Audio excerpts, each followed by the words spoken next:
Good day, everyone. It's me, Quratulain, a clinical psychologist and personal therapist. Currently, as I have, we have been working on a training course where we were actually concerned about history taking and report writing.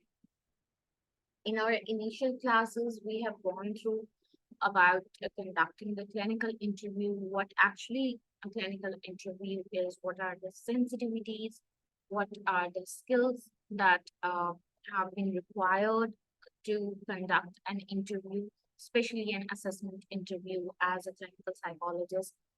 What are the pros and cons when you are considering to conduct an interview in the very beginning of your career? So, what should be your considerabilities when you are conducting such kind of sensitive um, practices, right? So, we also discussed about how to manage the silence and resistance from the patient when they approach, right? We also discussed different kind of scenarios, different kind of case studies where we discussed that actually uh, what it meant for the patient when they visit our clinic, uh, especially the clinical psychologist for the consult of their certain kind of psychological, behavioral, and emotional issues sometimes. So today we will be talking about the um, process of history taking in the psychiatric consultation. So you can say the practice of the clinical psychologist. All right. So why history taking has been considered so important in case of um, consults, in case of any medical profession? Why it has been considered to be structured rather than you are taking certain kind of demographic. You should be like talking to the person. It should be like a talk therapy, right? This thing comes to your mind first, but actually that's not the reality, right? History taking has a proper procedure, has a proper structured approach whenever you are conducting interview in case of psychiatric consults, especially you have to go through certain steps in case even in case of ethics, in even in case of practical codes, even in case of hospital records, right? So why is it so important?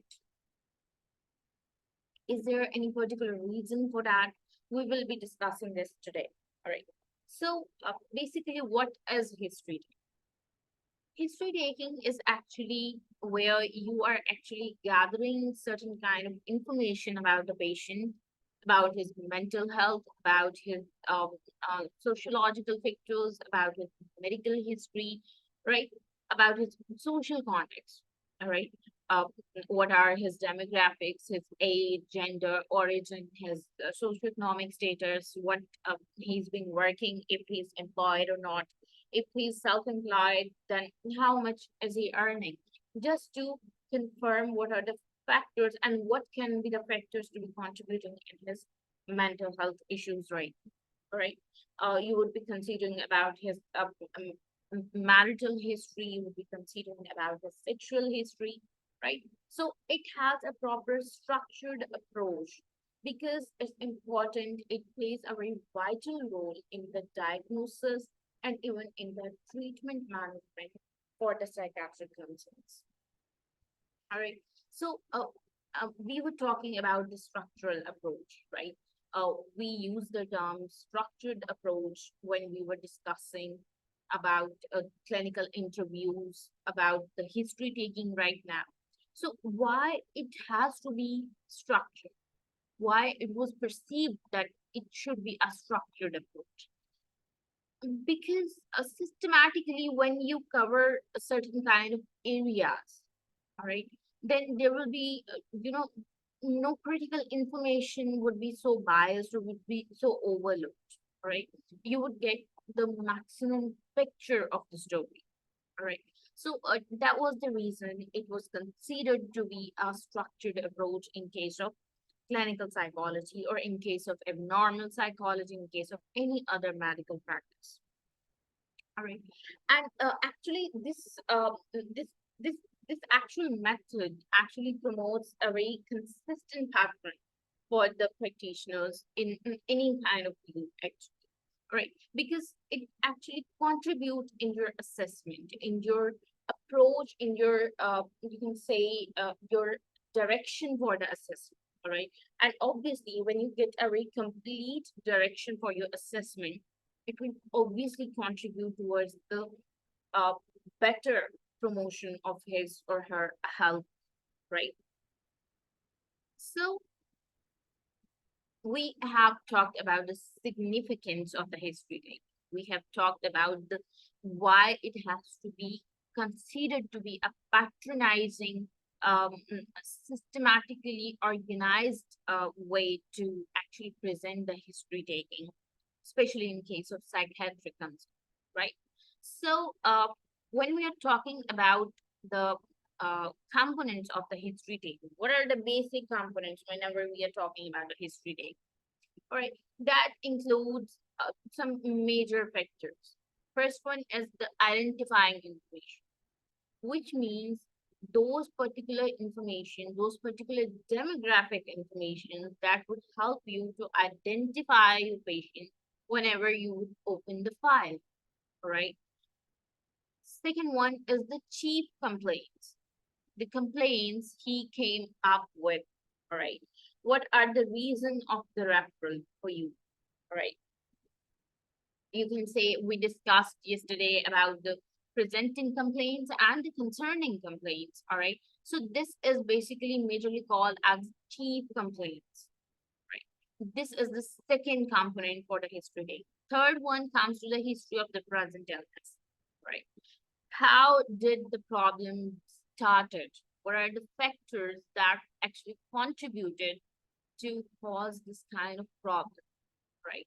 So this is a very crucial part in case of history taking because it would help you to identify those risk factors that can actually contribute later in the life of the patient in case for the relapse as well, right? So they can also help you to identify the prognosis of the patient as well, all right? So next come another factor that is actually the component of the history taking, that is the past psychiatric history. It can be regarding the patient, it can be regarding the family psychopathology. All right. It will help you to identify if he has been interacting with certain kind of person having some kind of psychiatric or psychological disturbances. All right. Even it can be neurodevelopmental, it can be neurocognitive, it can be neurotic, it can be psychotic. Any kind of psychiatric history should be obtained. Right. Then comes another factor, that is the family history. It's very important. Why is it so important? Because it would help you to understand the interaction among the family, their relationship style, all right? Um, what actually the parents used to work, all right? What are the ages of the parents? Either they have a cousin marriage, because there are certain psychological and genetic disorders which have some kind of uh, risk factor for the cousin marriages or interfamily marriages. All right. So in that case, it would help you to identify, all right, those components. So basically, whenever we are talking about the history taking, that actually requires, you can say, the insight to the person's situation, his needs, his liking, disliking, his desires, right? Because need is the gap in his rational self and his destructive self. Rational self was that self where he was actually normal. He was not having any kind of psychological breakdown, right? And that you can say the state where the client is facing certain kind of issue is actually the other one. All right. So that gap between those two selves is actually where he has been lacking some kind of needs, right? You should be able to identify those needs because that would help you to identify how to actually work on, how to fill that gap in himself. All right. Then sometimes the situation of the patient is not so good, either economically, either among the family members, either with the siblings or the spouse, either having some kind of a breakdown from the past trauma. Sometimes even the extramarital affair or the premarital history of the spouse upsets the person. All right. So these kind of unique situations should be acknowledged by the clinical psychologist, especially because they are very major factors for you to decide about the prognosis of the patient, right? Then obviously your open-ended questions will help you out to now gain more insight to the patient, right? It will help you to actually make a good rapport with the patient. Obviously, he would be able enough to express his thoughts, his feelings more confidently. All right.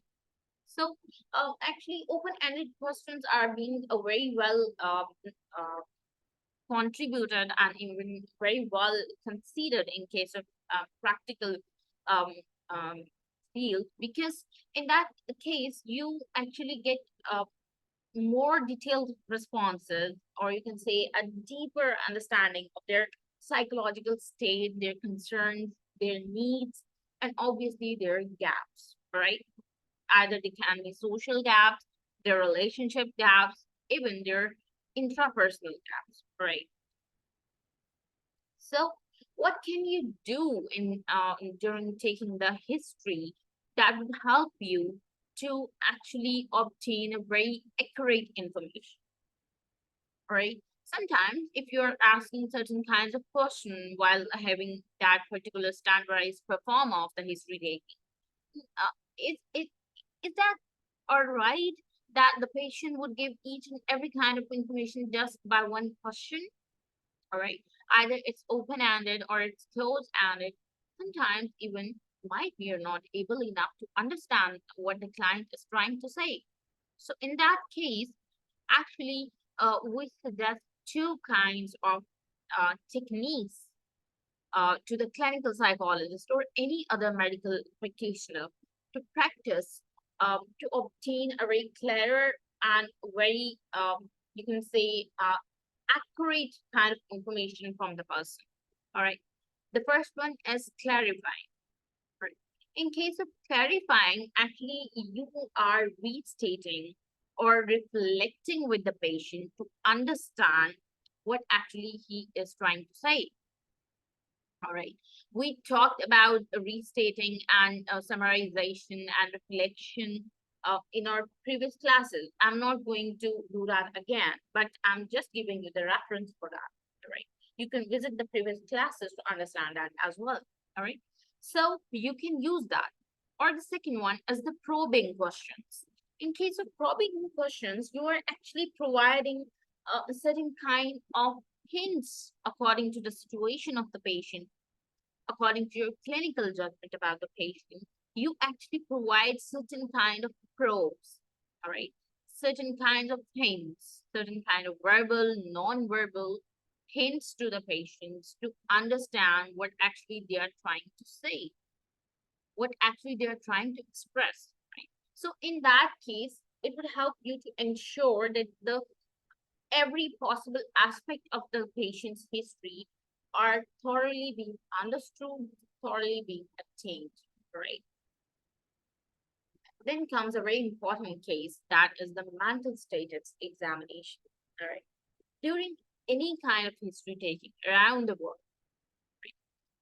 mental status examination actually help you to understand the appearance or the thought processes of the person, all right? It would help you. He had given you the complete history, but what is the purpose of that history? What you got from that history while talking to the person? What is the basic abstract you attained? What is the use of those particular kind of informations for you? his verbal, non-verbal, your observation, your communication with him. What did you actually attain from there, right? You observed him, right? Your clinical judgment. I'm not asking about your personal judgment. I'm talking about your clinical judgment there. Your assessment, that all made you clear about the person's perception, right? His appearance, his behavior, his thought processes, right? Either they are intact or either what kind of thought processes he's actually going through, right? So that actually is the mental status examination. If you broke down this term, it means you are actually talking about the person's mental health to understand at which level, at which status his mental well being is relying on, right? So, this is all about the mental status examination. All right. Then comes the documentation practice. All right. You have got every information about the person, every possible aspect of the person. Then what is the use of it, right? Where would you record that information? That is the document. That is where you've got some kind of coding processes, some kind of programs, some kind of, the paperwork by the hospital or by the clinic you are working. So basically, the proper documentation, or you can say the standard approach for the history taking, it's important for actually the care of that particular patient, for providing the individualized treatment for the patient, right?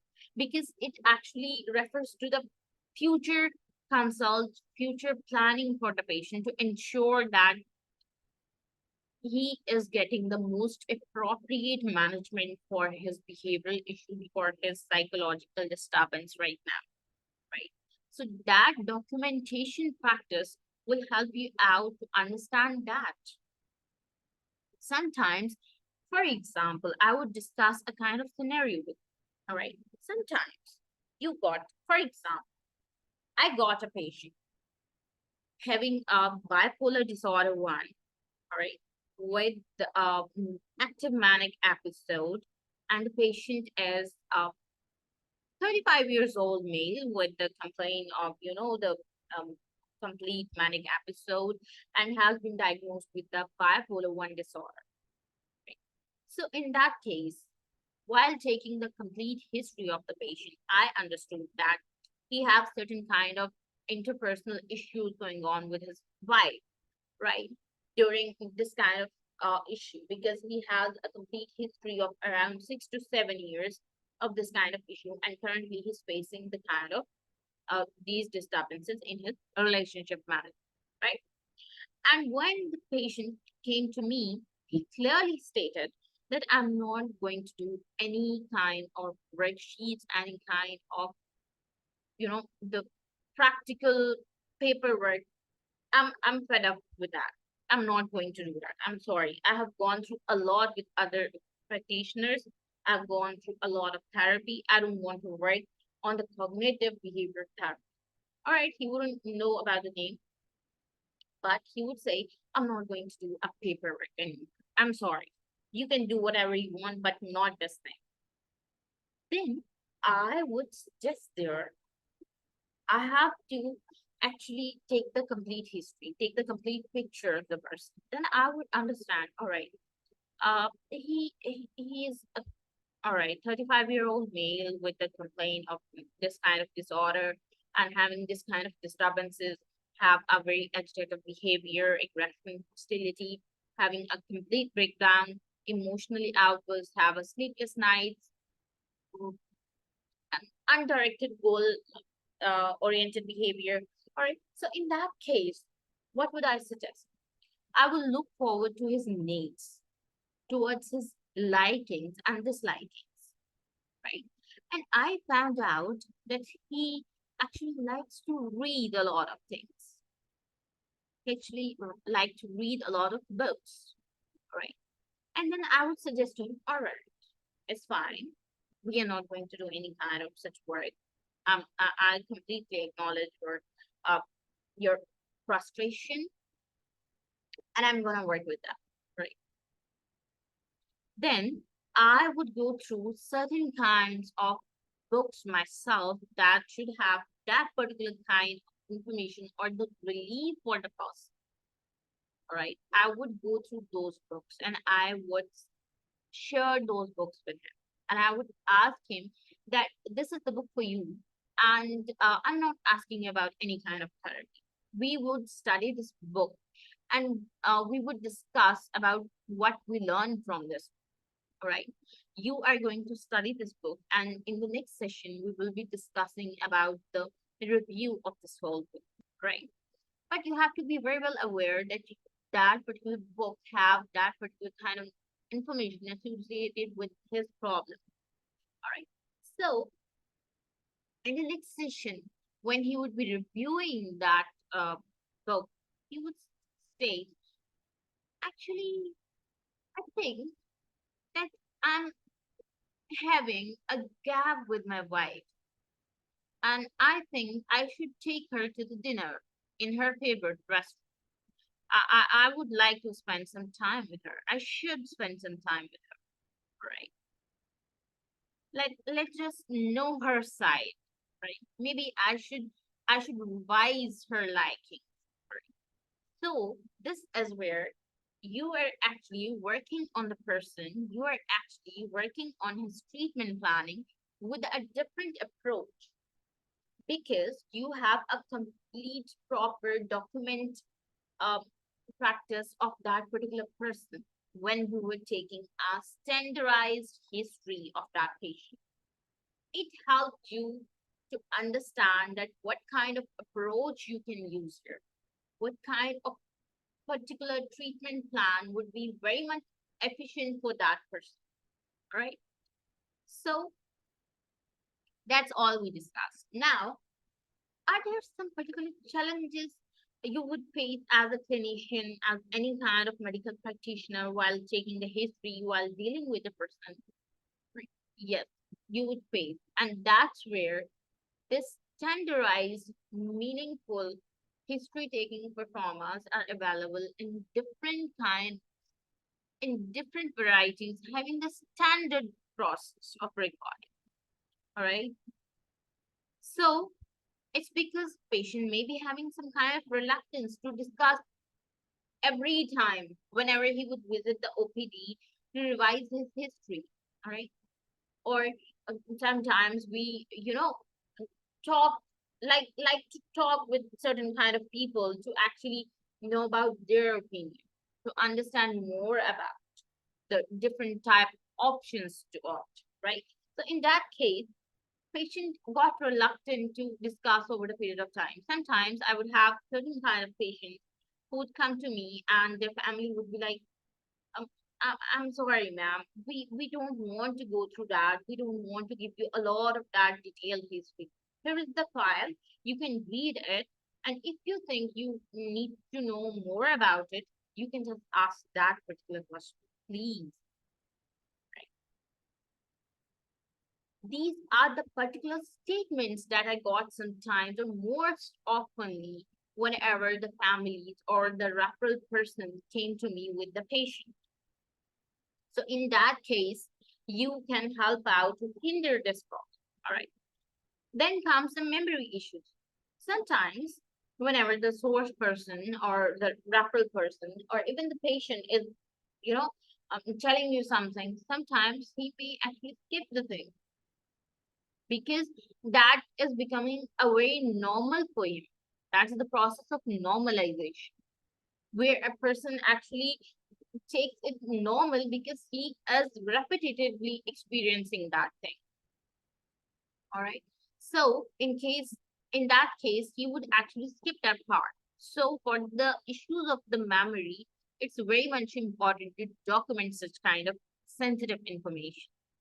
All right. Or sometimes patient is having some kind of cognitive impairments, just like the neurocognitive disorders. So in that case, or having recent head injury or the spinal injury or meningitis, right? Or having any kind of spinal nerve infection, that can lead to the different kind of cognitive impairment, right? So in that case, it would be very much feasible for the person to be having some kind of access to his documented history to actually obtain a very beneficial information. All right.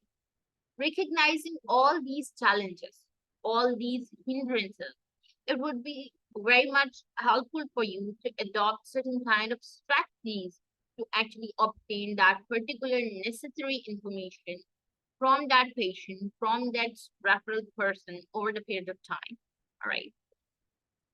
So while taking the history, always remember whenever you are writing case reports, I know during any kind of profession, you have to write a lot of case reports in the medical profession.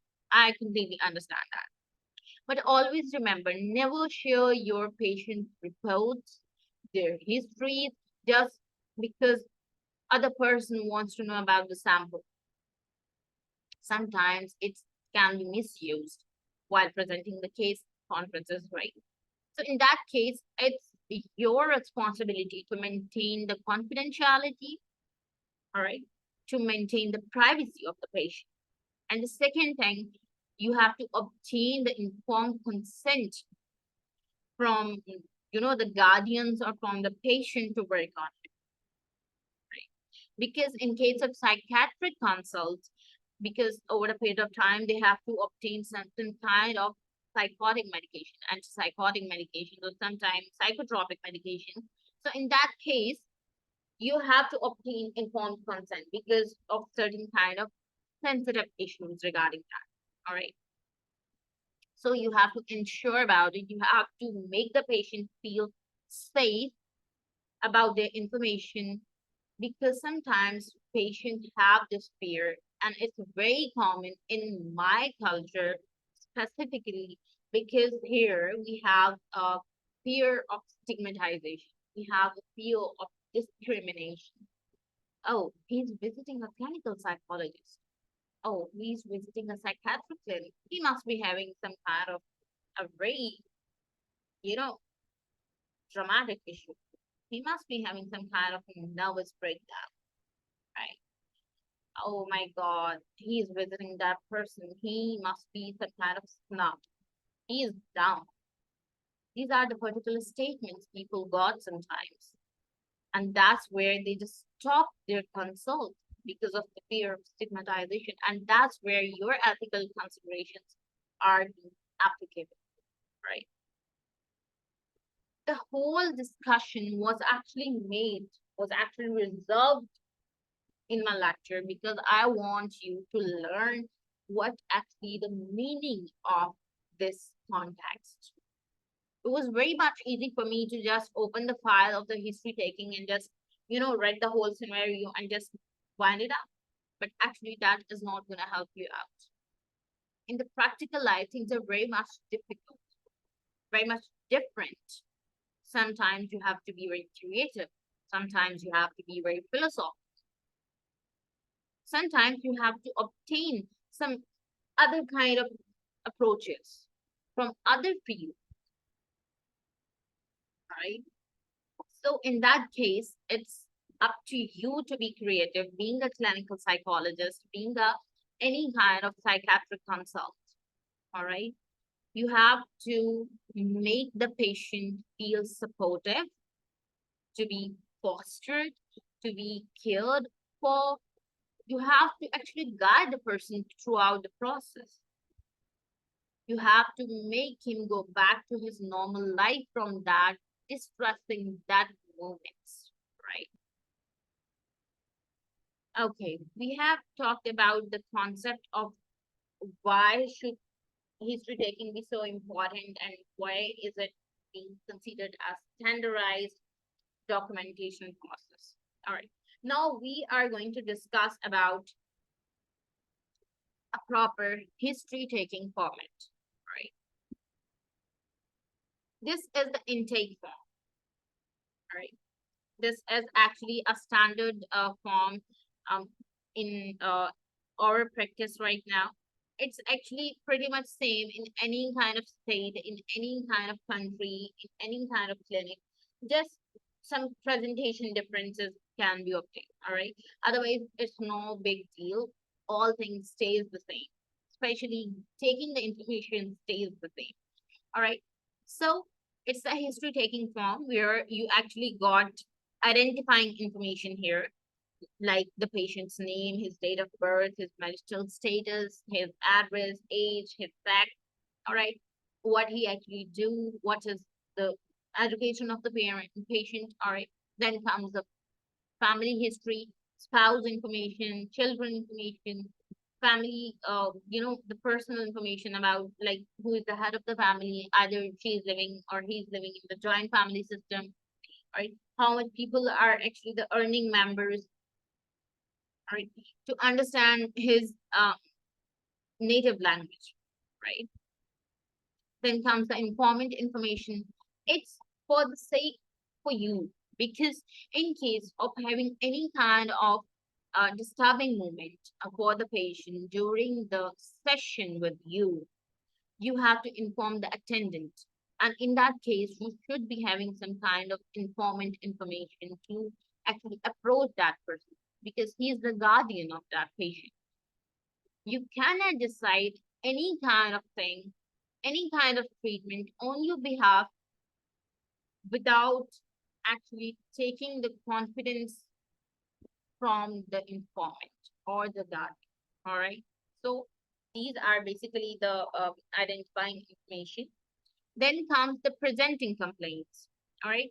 In this thing, you are actually talking about, we are going to open the components of the history taking again to understand what we are actually talking about. Right. So here, first come the identifying information. We had talked about right here, right? Then comes the second component. We discussed that is the chief complaints, right? So here are the presenting complaints. Any additional information about the presenting complaints can be added here. All right. Then it's the detailed history sheet actually, where you actually obtain basic identifying information of the patient, because you have already obtained a detailed information there. Then comes the presenting problems, right? What is the nature of his problem? Who he's been actually coming to visit you? What are the precipitating factors? Precipitating events are those events or those factors which actually contributed to start the problem, to trigger the problem. All right. Then comes the patient's feelings, his particular thoughts about the problem, what actually he's experiencing, what actually he's feeling inside himself about this kind of problem. Having an interpersonal issue, like we discussed about the bipolar disorder. Then you have to get aware about his feelings, what actually he's been going through. Either he's feeling sad, he's feeling agitated, he's feeling hostile, all right? What actually he's been experiencing, right? What's big inside himself. You have to go through his eyes. All right. Then comes subjective rating of the problem. Right. Here, it would help you to understand. In our yesterday's lecture, some of my students asked me how we can actually identify when we should work with the concerning complaint or the risk complaint, or how or when we should be working on the presenting problem. So in that case, here is the subjective rating scale that will help you out to understand where you should be working. This is actually a presenting sheet for child having some kind of special needs. All right. So subjective rating or the visual analog of the whole problems would help you out, because it would be rated by the patient or by the informant. Then that what problem is seen to be more important than any other problem. What should be worked first? So in that case, it would help you out, right? Then comes the history of the problem. All right. Here, history of the present illness.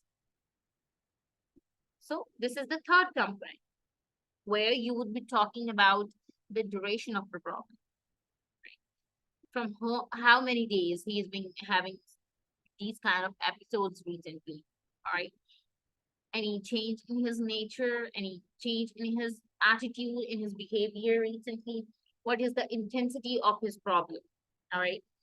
Is he always stays the same? Is he always stays the agitated person, or you know, undirected, goal oriented behavior? So in that case, you should be aware of his sensitivity. Sometimes if is he like he's feeling low, or sometimes he always stays the same. All right. Then comes the frequency of the problem. That's the exactly like the same thing. Then the prodromal manifestations. Right. Manifestations are very much important because in case of that trigger, what actually uh, mm, appear in that person, right? How the problem, that major factor, is actually presenting itself in that person's behavior. That is the prodrome manifestation, or any other kind of past problems of the psychological nature in that person would be very much helpful for you, right? Then comes his prior treatment, right? Past psychiatric history has been obtained, his history of the presenting illness has been obtained. So prior treatment would help you out to understand if he had seek any kind of treatment priorly before coming to you, all right, before visiting you. Sometimes patient has been refugee. Sometimes you are being like a person, he wants to know about the opinion, all right? He wants to know about your consult on that particular problem as well, right? So if he has taken any kind of treatment priorly, you should be aware of that. What type of treatment did he take? What kind of treatment? Um, what was the duration of the treatment? All right, if he took any kind of medication, what was the dosage? For how many time did he took that medication? All right, because it would help you out to understand.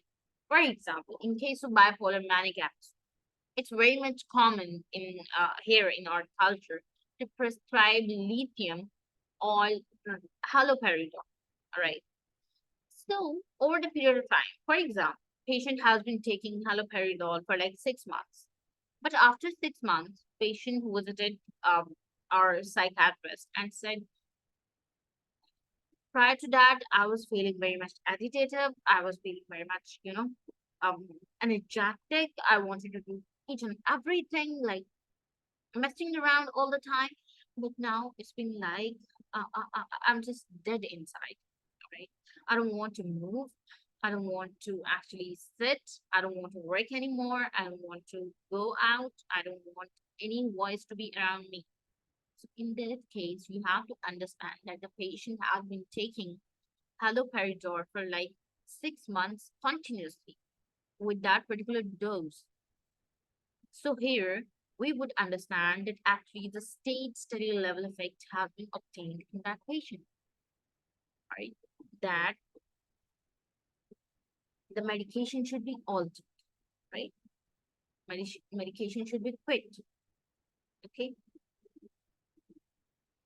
So this is where you would understand that where your approach now should be progressive. If he had any kind of, severe reaction to that particular um, medication, for example, in case of conversion disorder, or in case of any other psychotic problem, in case a patient is recommended Ulan or olanzapine, that is a very atypical antipsychotic, right? And it's been very much practiced here. So if we talk about that, haloperidol is a typical antipsychotic, right? But Olan or olanzapine is an atypical antipsychotic. And a very important thing is that olanzapine has a very major side effect, that is the rapid weight gain. So if the patient is having a very much progressive weight gain within days or weeks, you should get alerted because it's going to be very injurious to his physical health as well. Right? You have to consider that side effect. Okay. Why is it important for the clinical psychologist to understand? Because any kind of pharmaceutical drug interactions with the body can actually mimic some kind of psychological or neurological disturbances. And those neurological disturbances can contribute in the behavioral issues. And behavioral issues is the domain we have to deal with, right? Sometimes it can be psychological, sometimes it can be emotional, because it's all in the neurotransmitters, it's all in the neurons. So that's where you have to be aware of. That's where you have to work on. So you should be aware of the whole scenario, right? Whole picture. Then comes the medical history, right? In case of medical history, we talked about like his prior treatment. So same like that. Particularly medical history is about his physical exam, right? What were the medications if he was having any kind of health issues, like the kidney problem, like the liver issues, hepatic issues, of course, any kind of cardiac episodes. So you should be aware of that. Why? Because if the patient came to you, I am actually describing, I'm trying my best to describe with the examples to let you understand why these particular components are being considered so important, right? So here, why medical history is so important. For example, a patient comes to you and say that I feel irritable all the time and I'm having some kind of sweating episodes. Sometimes I just lost my balance and I just, um, get so sweaty and feels like my heart is pounding in my chest and it would just burst out, right? So in that case, it would appear that the patient is having a panic attack, right? But if you go through his medical history and you find out that the patient is having some kind of cardiac issue and he has been taking verapamil that has been described by a cardiac consultant, then you have to be aware that the over usage or long-term usage of the verapamil can actually inculcate these kind of side effects in the person, right? Then you have to be suggested that he should revisit his cardiac consultant to actually adjust the dosage because that dose is not meant for him. It's not adjusting with his body. He should take Enderol, right? Or he should use some kind of any other alternative, right? So here is where you would be suggested, right? If he had suffered any kind of surgery or any kind of disability or any kind of sleep alterations recently, you would be aware of that, right? And that will help you out to understand the complete picture of the problem. Either it's the concerning problem, either it's the presenting problem. All right. So here in the medical history, you can actually get information about the if the patient is using some kind of stimulants. That's the kind of you can say the stimulants are actually I'm not so confident to use that kind of word, but it's actually where the people get sarcastic. All right. These are those particular kind of drugs that help the people to become sarcastic, to experience the sarcasm. All right. Sometimes it's about the any kind of regular drug usage or alcohol or any other substance abuse. All right. So these kind of medical histories will help you out to understand the behavioral manifestation of the problem. Sometimes that problem he has been coming with is actually the behavioral manifestation of an other problem, which is actually the problem, right? So in that case, this particular kind of history would be very helpful for you. Here comes the developmental milestone. It's very much important to record the developmental milestones, in especially in case of children, right? Because milestones or the developmental milestones actually help you out to understand where the patient or the person actually lagged behind his peer group, right? Because as we are very well aware that actually developmental milestones contributes in the person's development of the personality, of the traits, right? So in that case, it's very much important.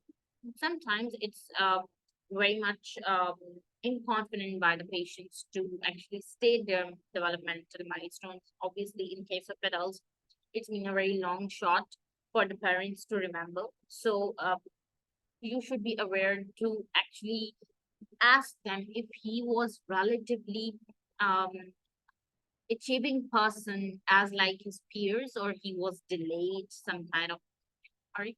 Because in that case they would remember, he was actually delayed in his speech. That would be probing, right? You actually probe them and help them to understand and answer the question, and you obtain a very particular information, right? So next comes the family history, right? That is the last factor or very much important factor in case of taking history, right? So why is the family history so important? Because if the, for example, it's very much important, like if the father used to work in the military or in the police department, so obviously their job is a bit aggressive than any other kind of job, right? So maybe the parental employment have some kind or have contributed in the development or grooming of the child.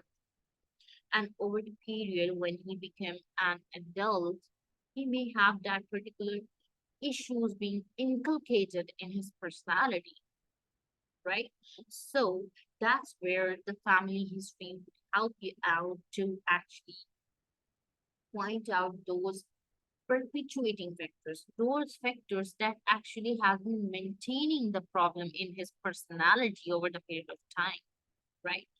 So then family history would help you to understand if he had experienced some kind of migrations recently, because migrations can trigger some kind of adjustment issues, adoption issues, obviously, right? If his birth was normal or cesarean, right? If he had some kind of, the uh, specific marriage issues, if they had, uh, cousin marriages, their parents have some kind of cousin marriages, because cousin marriages, as we discussed, have some prone ability to trigger some kind of genetic as well as some kind of psychological or neurological issues as well. So in that case, it's very much important to take such kind of sensitive information from the parents. All right. Then comes the recent deaths. If the, for example, if the child is uh, very much early adolescent, and um, he is just being selective mutated, right? Sorry, mutism.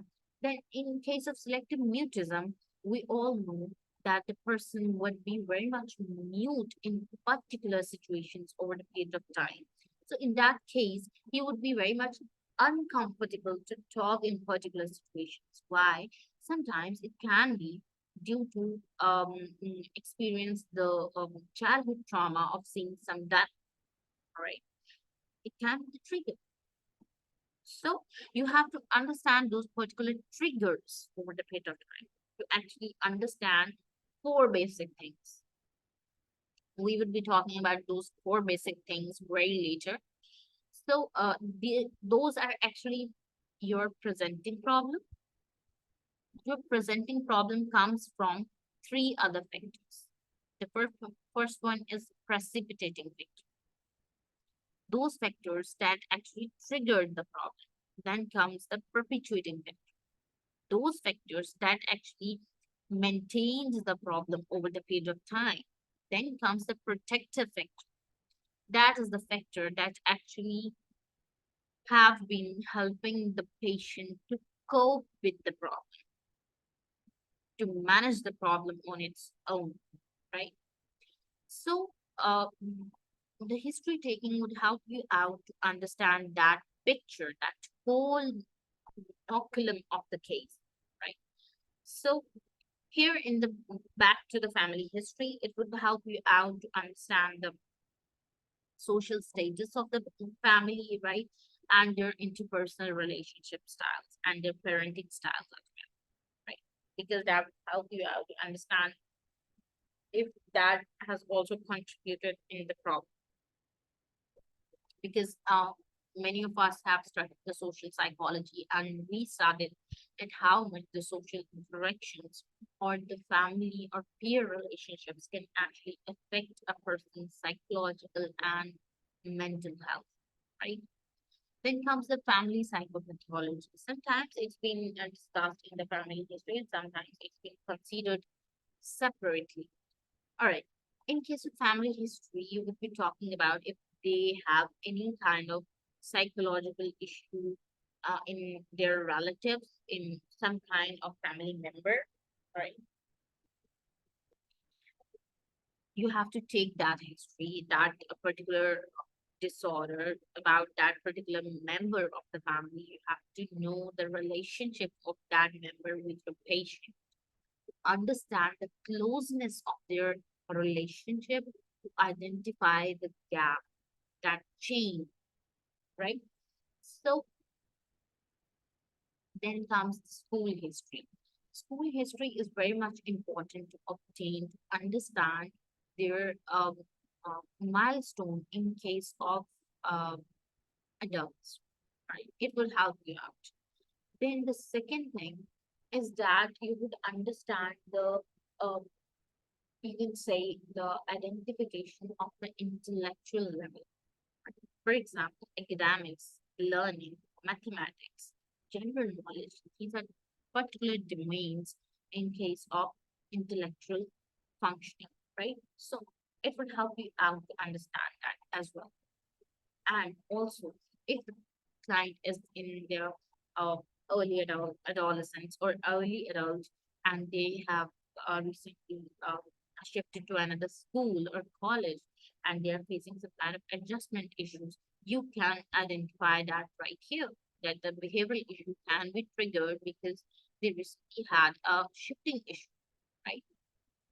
If they had some kind of school problems in their early adolescence in case of their adulthood, right? So these particular relationship issues can be identified here with their peers, with their spouse. Uh, that can be understand here, right? If he was very much active in their schooling life and now laterly, uh, schooling life activities are relatively like, can say the tendency indication. Okay, so you have to get this kind of sensitive information. Their work history is important because it will help you out to understand the balance of life in that person prior to the problem, right? So, how was his relationship with his junior? His, uh, you can say the prodromer lifestyle of the patient would be understandable here in the school history and his work history. Obviously, in his history of friendship as well. So, in case of history of friendship, in case of history of friendship, actually, you will be working on what kind of friendships he had, what kind of relationship he used to have, right? And how much those relationship was meaningful, right? What was the recreation of fun activities he used to do with his friends, with his peers, with his, the groups or fellows, all right? And what kind of, you can say, the sexual history he had, if in case, right? Uh, if he had some kind of extramarital or premarital history, right?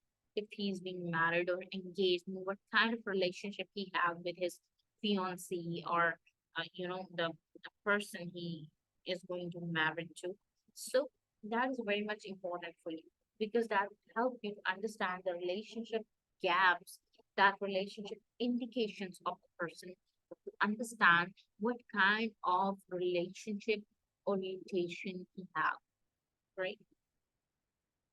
Then comes the orientation of the person. Whenever we are talking about the orientation of the person, it's about his, you can say the mental status as well. All right.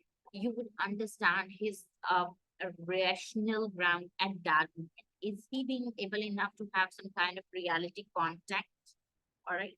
For example, he have a reality contact and he knows, all right, it's almost midday, I think. So it means the patient have some kind of orientation with the time. All right.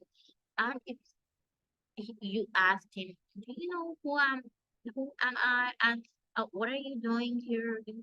Are you aware of that?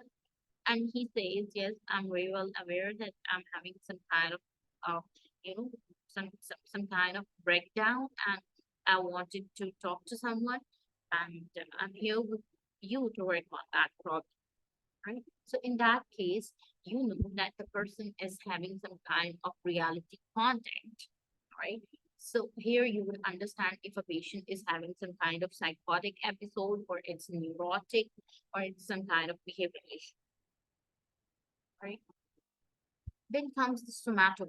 Somatoform complaints are basically, you can say, those particular kind of problems or complaints that are more likely to be physiological in nature, having some kind of headaches, having some kind of, particularly the fits, or sometimes having some kind of physiological pain, backache, and without any reason. Those particular problems should not have a very particular medical reason. All right, that would be considered somatoform complaint. For example, in case of conversion disorder, patient would say, I can't able to walk. I don't know what happened. I don't know how to do that. So in that case, you would be going through his, the CT scans, and you would be discussing with the neurologist and neurosurgeons. The whole panel would be discussing the case, and you would be able enough to identify that it's more likely to be psychological in nature. If no test has been able enough to identify the problem, then it can be psychological, right? It's in his mind, something is going on. So you have to get over that. That's where the somatoform complaints would help you out understand the nature of the problem. So this whole history helps you to understand that basically why history taking is so much important. That whole form, that whole lecture actually helps you out understand that that standard approach made you understand how much that particular information, how much that particular picture of the patient would be addressing for you to actually work on his treatment management, to work on his rapport building, to work on his, obviously, the asset of the problem, right? Asset of the solution as well. So in that case, I would suggest actually stay patient during the session and obtain, while clarifying, while probing, try to obtain as much information as you can in a very comfortable manner, right? Don't be overwhelmed with the patient, okay? And in that case, it would help you out to actually draw the complete picture of the lifestyle of the patient. And it would help you out to address the factors, that those pinpoints that actually contributed in that appearance of the problem, right? So those pin problems would be the concerning complaints that actually triggered the problem in the person's life, right? So you had to actually nail down that problems as well. You are going to nail that problems. That would be your long-term goal, actually, right? So this was the lecture of the day where we discussed about the importance of the history taking and why is it so important, its significance in the psychiatric consult as well as in case of medical consult as well. We also discussed about different kind of case studies to understand different components of the history taking, right? So later we discussed about each component in a very detailed manner to understand significance of every other component, right? So it was the complete standardized form we developed over the period of time to understand, to gain information about the patient. And I have added the pinpoints here in the form for the clinicians to get and obtain information from the patient at that particular moment while considering every probe here, right? So it would help you out to record the information appropriately. So this was for the day. Tomorrow we will be discussing about how to actually um, take the mental status examination. What are the components of the mental status examination? Right? We discussed today what is mental status examination basically. So then we will be discussing about the tentative diagnosis, that how you should mention the tentative diagnosis systematically and what is the proper format according to the DSM-5 TR to write down your diagnosis in a proper manner in case of recording the case report or in case of clinical setting, right? So this was for the day. I hope you guys enjoyed it and learned a lot. In case of any query, you can mention it here or you can actually contact me on my YouTube channel that is with the name of the Mind Clinics. So you would get your feedback in that moment, right? So take care of yourself, hope for the best, and remember me in your prayers.